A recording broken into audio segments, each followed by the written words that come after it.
Welcome. Here is a rundown of war in Ukraine. Nepal crash, dozens killed as plane crashes near Pokhara airport.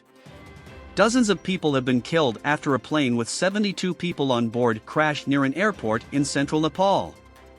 The Yeti Airlines flight from Kathmandu to the tourist town of Pokhara crashed on landing before catching fire. Videos posted on social media show an aircraft flying low over a populated area before spinning sharply. At least 64 people are confirmed to have died, police said. Several critically injured survivors were taken to hospital, unconfirmed reports said.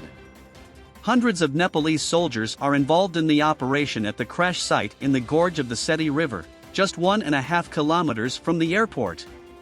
Aviation accidents are not uncommon in Nepal, often due to its remote runways and sudden weather changes that can make for hazardous conditions. And how many missiles does Russia have left? People have been having this argument since the beginning of Russia's full-scale invasion of Ukraine. Western claims that Russia is running out of advanced, high-precision missiles have floated in the news since March. But more than 10 months into the all-out war, Russian missiles continue to rain down on Ukrainian cities. The question of how many of them are left became especially stark in the past 3 months, when Russia began pounding Ukraine's energy grid with mass attacks every 1 or 2 weeks.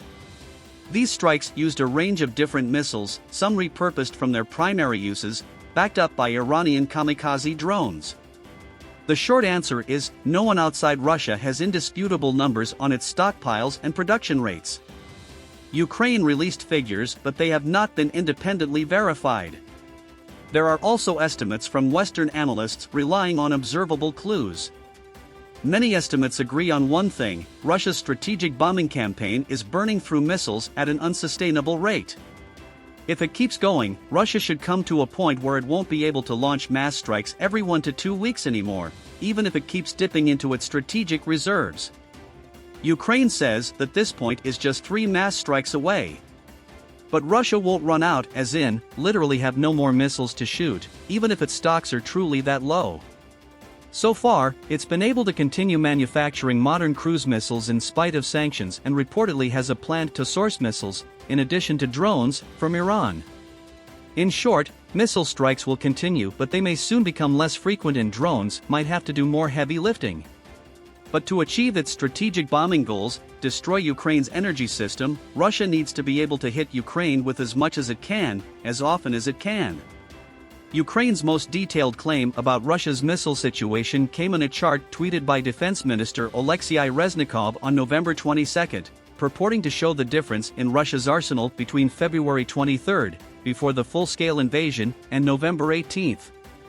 The chart says Russia went from 900 Iskander ballistic missiles to 119, making only 48 new ones in this period.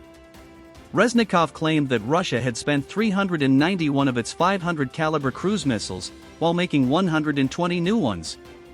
For Kh-101 cruise missiles, 132 were used, while 144 were left in stockpile, with 120 newly manufactured.